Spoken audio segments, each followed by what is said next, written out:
اس وقت P T I کے غنڈوں نے ان پر حملہ کیا، ملک کے انتہائی محترم اور باوقار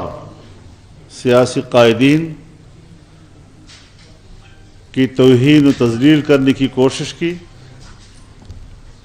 اور سب سے زیادہ افسوسناک بات یہ کہ محترمہ مریم اورنگزیب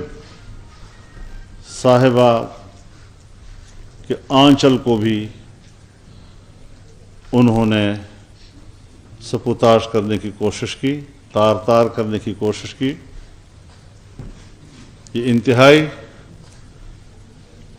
قابل نفرت واقعہ ہے، اور پی ٹی آئی کے اندر جس طرح کا کلچر فروغ دیا جا رہا ہے یا دیا گیا ہے، اور جس طرح کی ان کی قیادت اپنے اخلاق و اطوار اپنے کارکنوں میں منتقل کر رہے ہیں، یہ اس کا مظاہرہ تھا۔ اجلاس نے اس کا نوٹس لیا اور اسے حکومت کی بوکھلاہٹ قرار دیا۔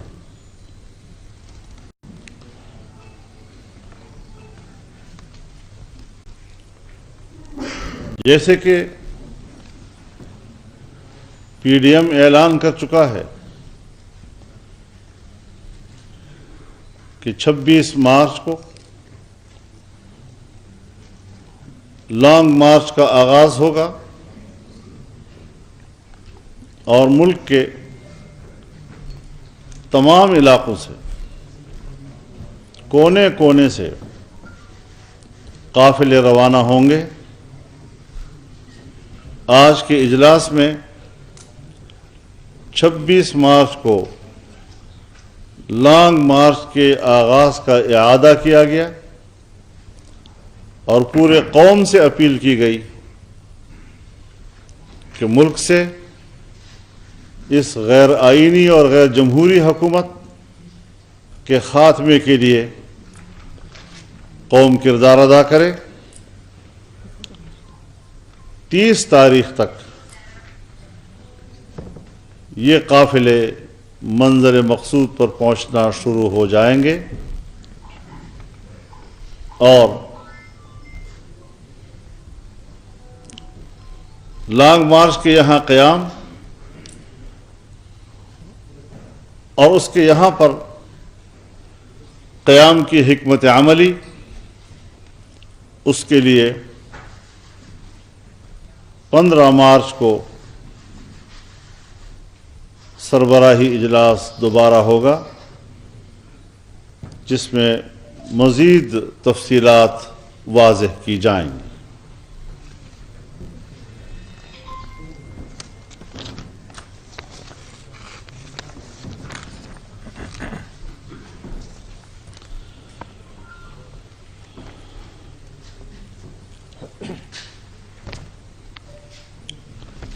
ہفتے کے روز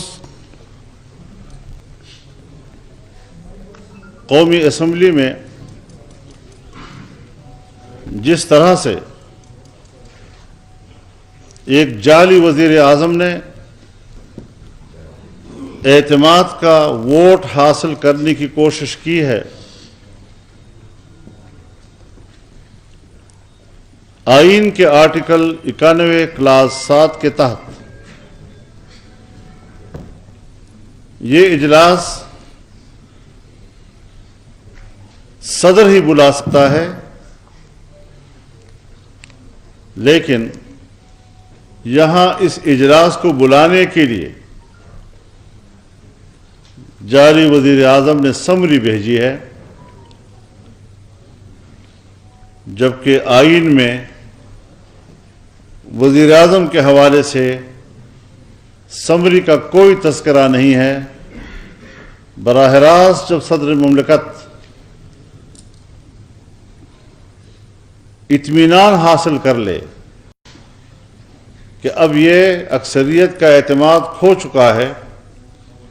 تو پھر اسے کہا جاتا ہے کہ آپ اسمبلی سے اعتماد کا ووٹ دوبارہ لیں۔ لہذا آئین کے تحت یہ اجلاس نہیں بلایا گیا، یہ اجلاس بھی غیر آئینی ہے اور اس کے اندر اعتماد کا ووٹ بھی غیر آئینی ہے۔ اس اعتماد کے ووٹ کی کوئی آئینی، دستوری اور اخلاقی حیثیت نہیں ہے۔ اور پھر اس کے اندر جو مزید کھیل کھیلے گئے ہیں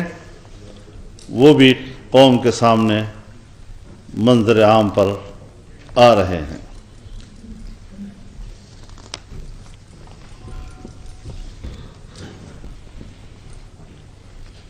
پی ڈی ایم کے سربراہی اجلاس نے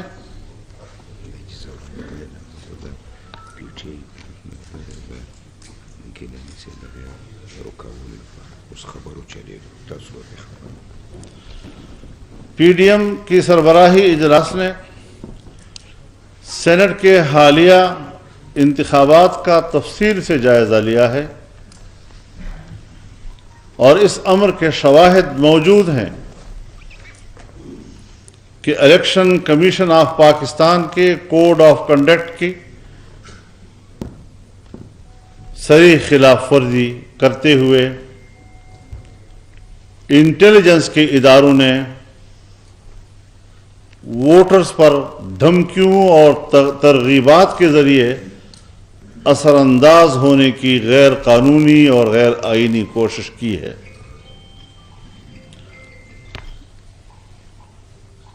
اجلاس نے انٹیلیجنس اداروں کی مداخلت کی مذمت کی اور خبردار کیا کہ اگر چیئرمین اور ڈپٹی چیئرمین سینٹ کے انتخاب میں یہی رویہ رہا تو پی ڈی ایم تمام حقائق کو منظر عام پر لانے پر مجبور ہوگی۔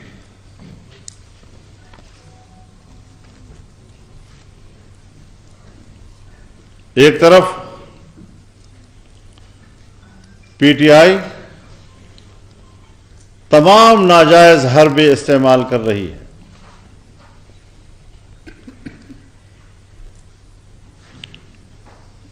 اور دوسری طرف پرلے درجے کے احمقانہ اقدامات بھی کر رہی ہے۔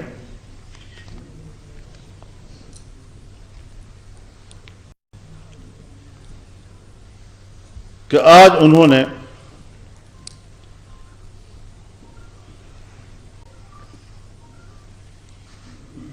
سینٹ کے الیکشن میں منتخب ہونے والے جناب یوسف رضا گیلانی صاحب کی کامیابی کے نتیجے کو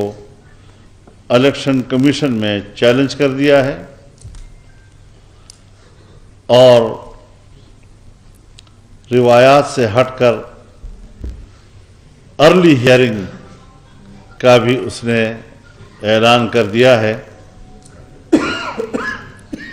تاکہ گیلانی صاحب کے نوٹیفیکیشن کو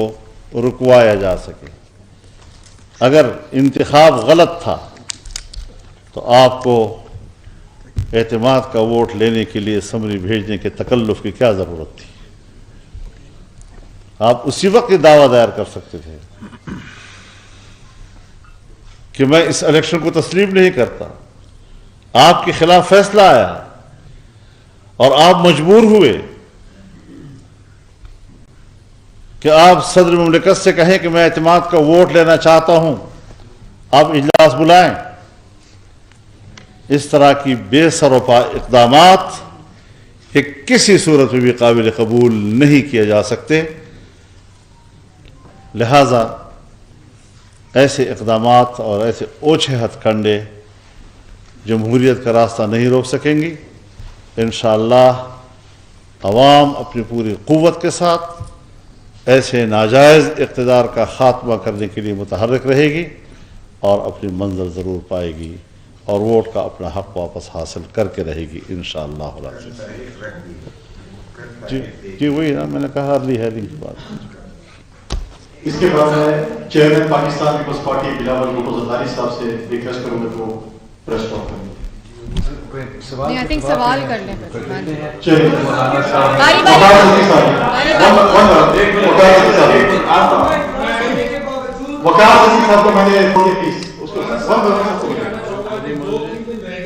ہاں جی کٹ گیا نہیں چلا. ایسا کیا اختلاف ہے پی ڈی ایم میں کہ ڈپٹی چیئرمین کا آپ نے نام نہیں کیا، حالانکہ ایک آپ کا مسئلہ موجود تھا اور دوبارہ کمیٹی کر دی گئی ہے؟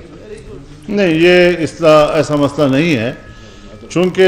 یوسف رضا گیلانی صاحب کے لیے پہلے سے ذہن موجود تھا، اور اس سے پہلے جو دوسرا عہدہ ہے اس کے لیے کوئی پہلے مشاورت نہیں تھی، تو اس حوالے سے وہ بھی کوئی زیادہ دیر نہیں ہے، کل ہی اجلاس ہو رہا ہے اس کا، تاکہ ہم اتفاق کرائے سے سارے مسئلے طے کریں. حکومت وقت نے بھی اپنے ڈیپٹی چیئرمین کا امیدوار کا اب تک اعلان نہیں کیا، تو جہاں یہ کمیٹی پی ڈی ایم کا پاکستان ڈیموکریٹک موومنٹ کی طرف سے یہ فیصلہ کریں گے، حکومت کے لیے بھی 3 دن ہے، اگر ابھی تک انہوں نے اعلان نہیں کیا ہے. انشور کہ یہ سارے فیکٹرز وہ کمیٹی سامنے رکھے گی. جی سہیل ایک سیکنڈ سہیل صاحب ایک منٹ جی.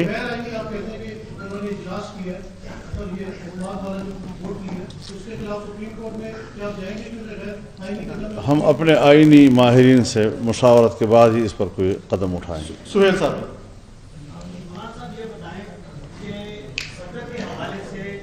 کوئی مواخذے کی تحریک یا کوئی ایسی صورتحال میں پی ڈی ایم نے کوئی فیصلہ کیا ہے؟ ابھی آپ کہہ رہے ہیں کہ صدر کی طرف وزیر اعظم کو رجوع کرنا چاہیے تھا، تو اس حوالے سے مواخذے کی تحریک کی بھی آگے سنائی دیتی ہے، اس پر آپ نہیں، ابھی اتنے زیادہ نکات ہمارے زیر غور نہیں تھے، جو ایجنڈا ہمارے ساتھ سامنے تھا ہم نے اسی کو فوکس رکھا ہے. جی گرمانی صاحب نظر گرمانی صاحب جیسے نمبر گیم کی بات آئی، ووٹ آف کانفیڈنس لیا گیا اس حوالے سے، تو جیسے گیلانی صاحب کی کامیابی کو چیلنج کیا گیا ہے، وہی سوال اٹھتا ہے کہ کیا نمبر گیم سے متعلق یا اسپیکر کے کردار سے متعلق آپ نے تحفظات کا اظہار کیا ہے، تو ان کے خلاف آپ تحریک لانے کے حوالے سے کوئی حتمی فیصلہ ہوا ہے؟ دوسری جو لانگ مارچ کی بات کی جا رہی ہے اس میں مسلسل ایک پنڈی کا آپ نے نعرہ ہے، تو کیا راول پنڈی کا آپ نے ابھی بھی موجود ہے، ادھر جایا جا سکتا ہے؟ جہاں تک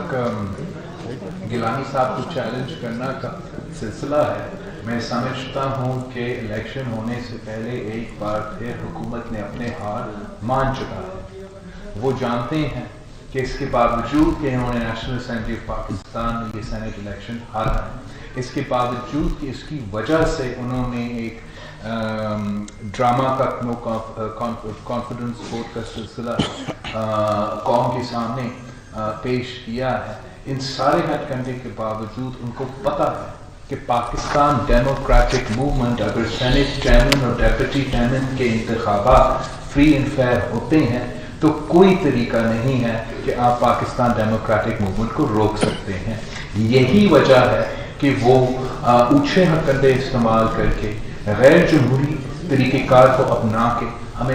ہمارا کینڈیڈیٹ کو روکنا چاہتے ہیں. مگر ہم الیکشن کمیشن سے بہت امید رکھتے ہیں کہ جیسے انہوں نے بائی الیکشنز میں فری اینڈ فیئر الیکشنز کے لیے سٹینڈ لیا، جیسے انہوں نے آئین پہ کوئی سودا نہیں کیا، ویسے ہی وہ نیشنل اسمبلی سے منتخب سینیٹر الیکٹ سید یوسف رضا گیلانی کے سامنے بھی کوئی ہتھ کنڈے کھڑے نہیں کریں گے. ہم اپنے عدالت پہ بھی امید رکھتے ہیں کہ وہ کسی فورس کو یہ اجازت نہیں دیں گے کہ وہ